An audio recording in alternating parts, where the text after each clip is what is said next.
Hello, everybody. This is JM, and welcome to the fifth episode of our Lenten 47-day journey. And our episode for today is we're going to listen to the sermon of Father Mike Schmitz, along with the gospel for today, according to the Gospel of St. Luke, chapter 4, verses 1 to 13. So now, let's listen in to the Sunday sermon.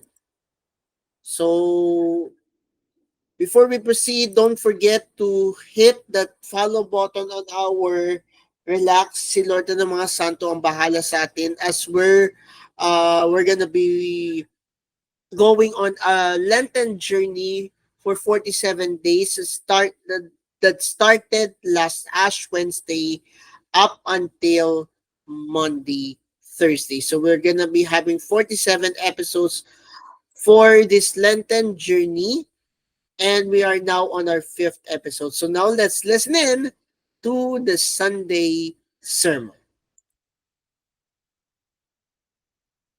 The Lord be with you.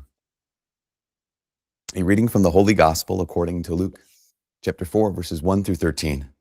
Glory to you. Filled with the Holy Spirit, Jesus returned from the Jordan and was led by the Spirit into the desert for 40 days to be tempted by the devil. He ate nothing during those days, and when they were over, he was hungry. The devil said to him, "If you are the Son of God, command this stone to become bread." Jesus answered him, "It is written, one does not live on bread alone." Then Satan took him up and showed him all the kingdoms of the world in a single instant. The devil said to him, "I shall give you all this power and glory, for it has been handed over to me, and I may give it to whomever I wish. All this will be yours if you worship me." Jesus said to him in reply, "It is written, you shall worship the Lord your God, and him alone shall you serve." Then he led him to Jerusalem and made him stand on the parapet of the temple and said to him, "If you are the Son of God, throw yourself down from here. For it is written, he will command his angels concerning you to guard you, and with their hands they will support you, lest you dash your foot upon a stone." Jesus said to him in reply, "It also says, you shall not put the Lord your God to the test." When the devil had finished every temptation, he departed from him for a time. The Gospel of the Lord. Praise to you, Lord Jesus Christ. So the question I think a lot of times people ask at the beginning of Lent is, what are you going to do? Like, what are you going to do for Lent? What are you going to give up for Lent? And I've found that a lot of people, well, not everybody, but a number of people will say something along the lines of, I'm just going to do the same thing. I'll do the same thing I did last year. And there's this kind of sense of, maybe I found my thing. Like, this is the thing I like to do. It's kind of comfortable. It's just not bad. It's consistent. That's not bad. I found something that kind of helps me. Wonderful. Those are all good things. But then if we go back to this series we started last week, The Place of the Way, right? We recognize that the heart of asceticism is not just giving up something. It's not just self-denial. It's not just discipline. The heart of asceticism is what ascesis means, right? It means training. And so we find ourselves in Lent in a certain kind of like a dojo, right? The training room, the place of the way, right? Dojo in Japanese, in English means the place of the way. Because why? Because at the end of this Lent, we want to be able to do something that we cannot currently do. At the end of this Lent, I want to be someone that I am currently not. And we know that the goal of Lent is, again, not to become slightly holier or slightly healthier or with fewer bad habits. The goal of Lent is to look like Jesus. And I currently don't look like Jesus. I currently don't think like Jesus. I currently don't love like Jesus. And so we have to realize this. If I'm just going to do the same thing I've always done, we really know the truth. In order to be able to do something I cannot currently do, I have to begin to do something that I've not yet done. That we all know this because, right, you've probably heard the phrase before. If you do what you've always done, you will get what you always got. If I want to be able to do something I can't currently do, right? This is training. There's a goal for Lent. That goal is to be like Jesus. Then I just can't do the same old thing, which I understand can be intimidating. I understand can be uncomfortable. I just want to be there. And I thought it was fascinating. In the reading from Deuteronomy this morning, it says this. It says, here's Moses. He's reminding the people what God did. And he says, he took you from that place of slavery and brought you to the place of freedom. Like, he took you from the place of slavery and brought you to the place of promise. what I find is kind of fascinating is Moses leaves out the middle part that, yeah, he took us from a place of slavery. And then what happened? They didn't just immediately go to the place of freedom. They had to go through the desert. He didn't just take them from here to there. They had to go through. And for them, the desert was the dojo. I mean, that, right? Remember, the place of the way. And for us, as we enter into Lent, the place of the way this week, the place of the way this week is the desert. So why couldn't he just take them from the place of slavery to the place of promise? Why'd they have to go to that place of the way? Why'd they have to go through the desert? Well, if you read the book of Exodus, if you read the book of Numbers or Deuteronomy, you realize this, that God wanted to. He wanted to immediately bring them to the promised land, but they got there and they were too afraid. Why? Because they had spent 400 years living as a slave. They had spent 400 years living as not free people. And so they were fearful. They thought like slaves. That had gotten into their bones, that had gotten into the way they saw everything. They saw themselves. And so they were fearful. They went up to the land of Canaan. They said, no, we could never win. They didn't have the strength to fight. They didn't have the courage to fight. They didn't have the ability to fight. They were, in fact, they were willing to settle for bondage as long as they had the promise of security.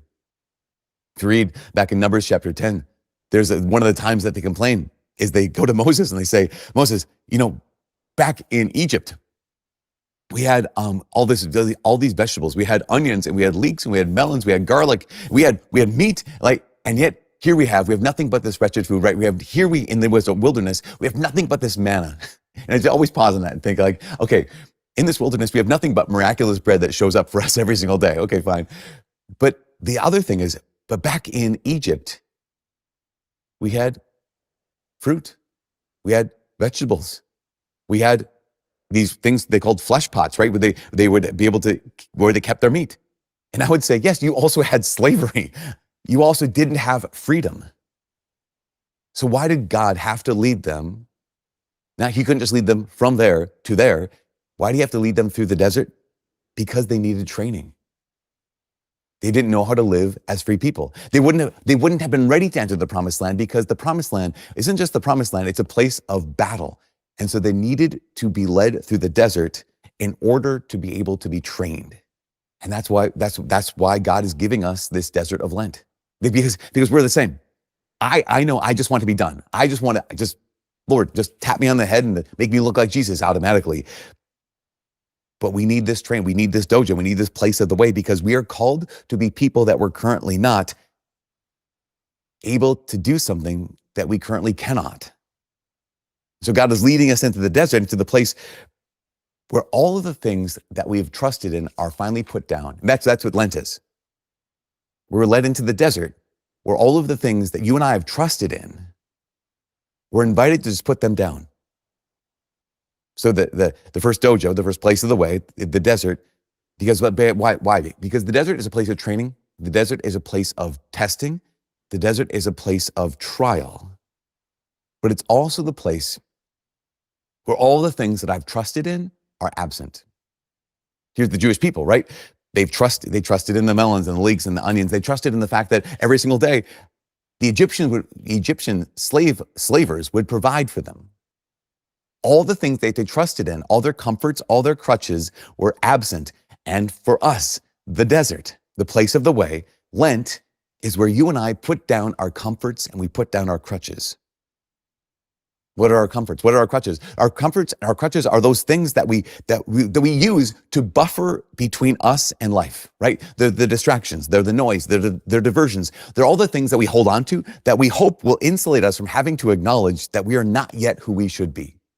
And so here in Lent, the beginning of Lent, the question is, what you're going to give up for Lent? What are you going to do for Lent? Remember, whatever it is, whatever you decided, you can always change it. You are entering into a place of training. You're entering into a place of testing. So it can't just be the usual, right? It can't just be the status quo. It can't just be the normal thing I always give up. I can't just do the same thing I always have done and expect a different result. Because we are called to do something new. You and I are called to go somewhere new, and that means putting down something old. So as we move forward in the desert, You and I have to put down the comforts. You and I have to put down the crutches. So what is that? Maybe it's the device that I use to insulate myself from having to think. Maybe it's drink. Maybe it's food. Maybe it's distractions. What are the things that you and I cling to? We put our trust in them. We think, as long as I have this, I'll be fine.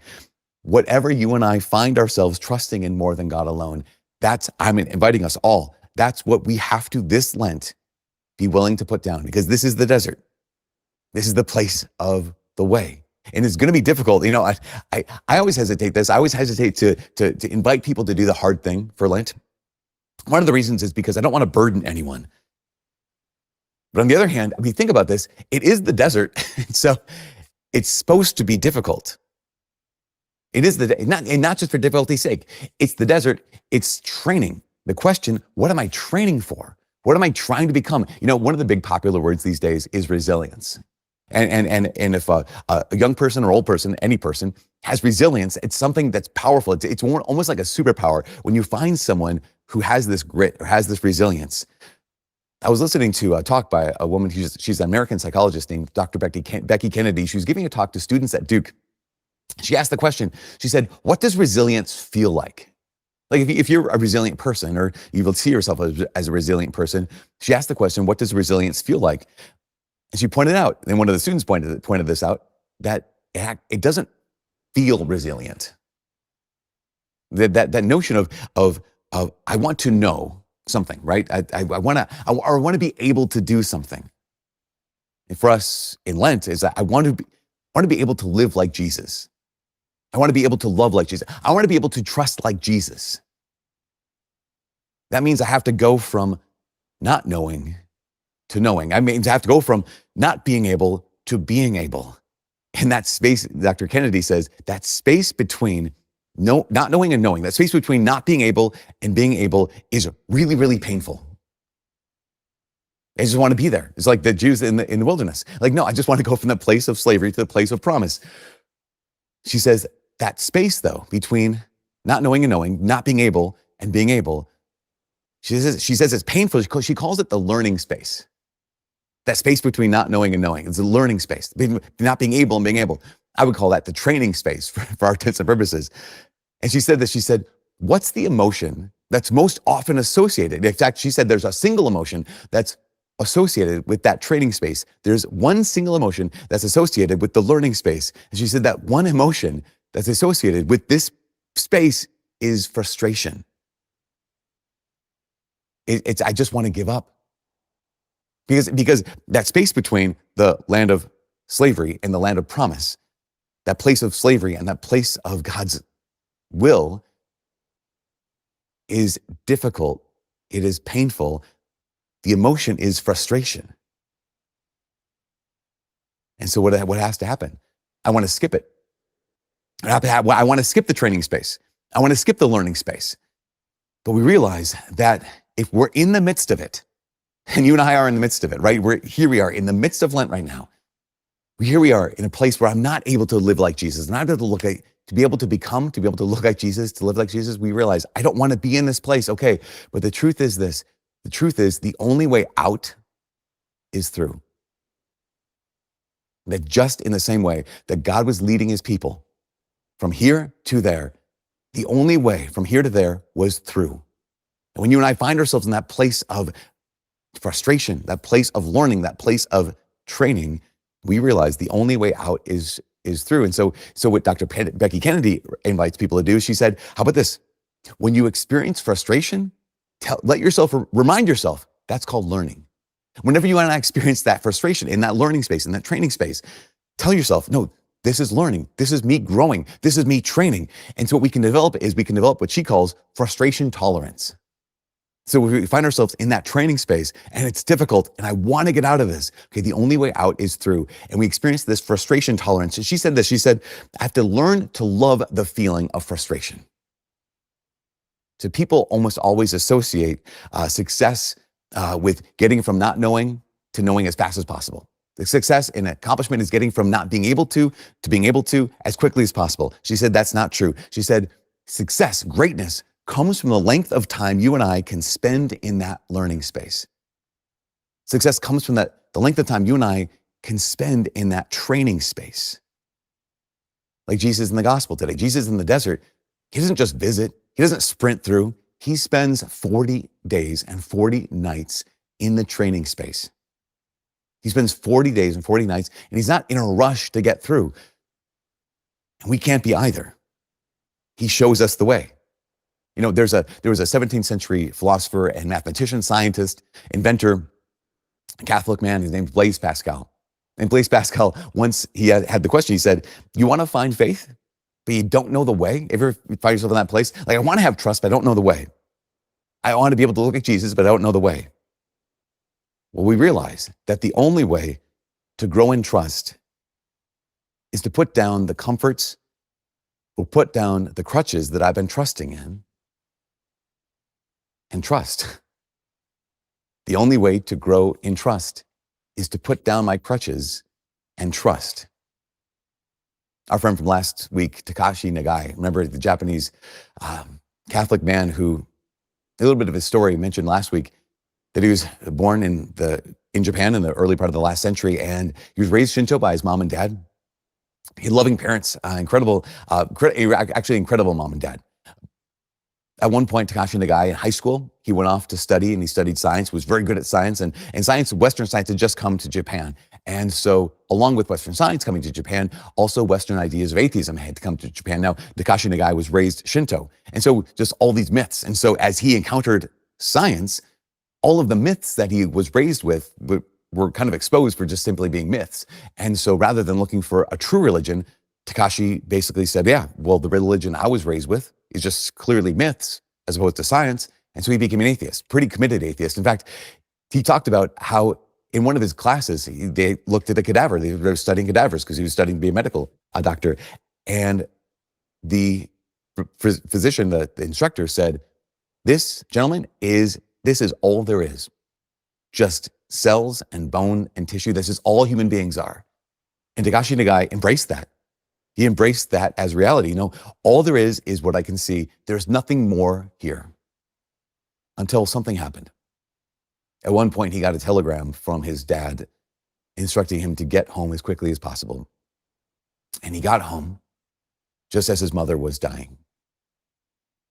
And Takashi Nagai spent her last moments with her. And there's ways in which you can describe this moment, but maybe the best way is to say that as Takashi was next to his mom, whom he loved so much, and as she gave her last breath and her heart beat for the last time, and she died, this man who was a scientist and saying, no, all there is what we can see. All there is just stuff. He's a strict materialist. He saw his mom die and he realized, oh, we are more.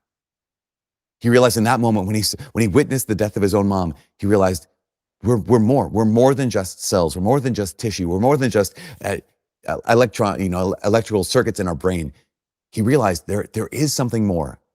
And it wasn't because he had this wish fulfillment where he wanted to see his mom again. He just was overwhelmed by this conviction, but he didn't know what to do. So re-entered Blaise Pascal. Takashi Nagai had, he loved Western things or he appreciated Western things, Western thought. Here is Blaise Pascal, who was a Westerner, who also was a scientist. And Pascal admired the fact that he was an inventor. He admired the fact that Blaise Pascal not only was an inventor and a scientist and someone who loved studying the natural world, but also liked to think deeply. And Blaise Pascal wrote this book called Pensées. It's not really a book. It's just a collection of ideas, of thoughts, Pensées. And they kind of reminded Takashi of some of the Japanese like haikus and other kind of just short, insightful truths. So he picked up a copy of Pascal's Pensées. And he'd read through, especially at this moment where he had this encounter of there's more to this life. And he came to the conviction that maybe God exists and maybe actually Jesus is God. It was this whole long process. But at one point, he didn't know what else to do. He didn't know how do I move forward in this? How do I move from here to there? And then he came upon one of Blaise Pascal's Pensées, the one I started reading earlier. He said, you want to find faith, but you don't know the way? Here's Takashi Nagai saying, yes, that's it. I either want to stay in my unbelief, not knowing, or I want to know. How do I get there? How do I get from not knowing to knowing? How do I get from not being able to being able? Pascal goes on. You want to find faith, but you do not know the way. He said, learn from those who were once bound like you and who now stake everything on it. Follow the way by which they began, by acting as if they believed, by taking holy water, by having masses said, and so on. This will naturally lead you to belief.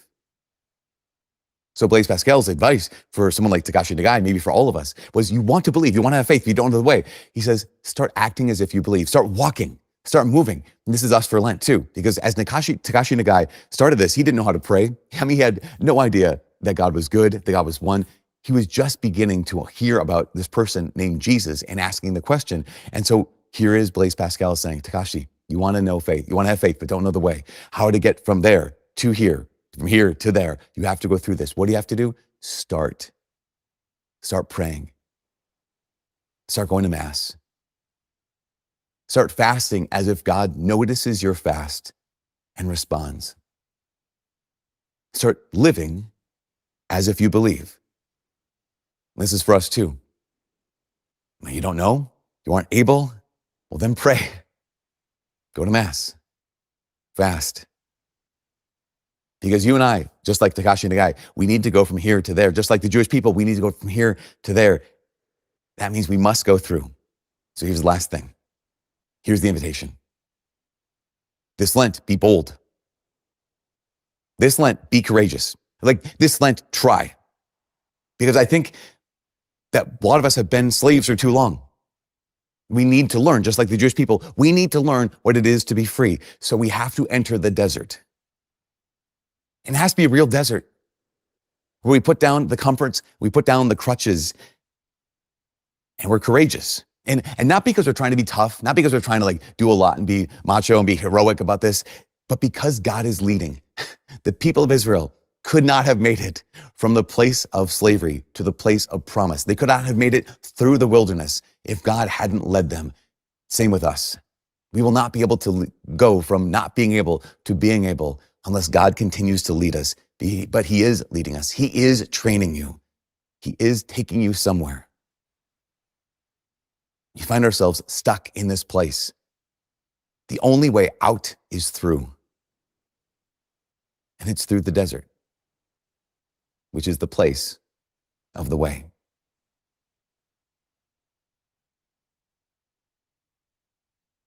And that was the sermon of Father Mike Schmitz on the first Sunday of Lent. So let's go through some of the important highlights that has been um, embodied through this Sunday sermon that he had. And we need to emphasize something here that has been striking me the most, which is the place of the way. What is called the place of the way? It is the desert. And according to the gospel for today, which is found in Luke chapter 4, verses 1 to 13, it is all about spending 40 days and 40 nights of Jesus into the desert. And it says the only way out is through. And that's true enough. The only way out is through. So if we want to follow Jesus in the season of Lent, deny ourselves, take up our own cross, follow him through the desert. And in this gospel that has been read earlier, is that um, there are three temptations. The first temptation from the devil for Jesus was command this stone to become bread. But Jesus said, one does not live on bread alone. Then, second temptation of the devil for Jesus was, I shall give to you all this power and glory, for it has been handed over to me, and I may give him give it to whomever I wish. All this will be yours if you worship me. But Jesus said to him in reply, it is written, you shall worship the Lord your God, and him alone you shall serve. And then finally, the third temptation of the devil for Jesus was, if you are the Son of God, throw yourself down from here, for it is written, he will command his angels concerning you to guard you, and with their hands they will support you, lest you dash your foot against a stone. Jesus said to him in reply, it also says, you shall not put the Lord your God to the test. So again, in order for us to get out is to go through what Jesus had done, and that's to sacrifice for 40 days and 40 nights. Sacrifice one thing that you have been doing, something that has been central to you. Because according to Father Mike Schmitz in his Sunday sermon, again, we have to mention the only way out is through. So if you want to hear more about our own reflection and the reflection for this Sunday's episode, just listen to the sixth episode of our podcast show for the second season of Relax. Si Lord ng mga Santo ang bahala sa atin right after this airing of this Lenten Journey Learning episode. Again, this is day 5 of our journey towards the Easter Triduum. This is JM reminding you that the way to go out is to go through the desert like Jesus, deny yourself, take up your own cross, and follow Jesus on the way to the desert. God bless.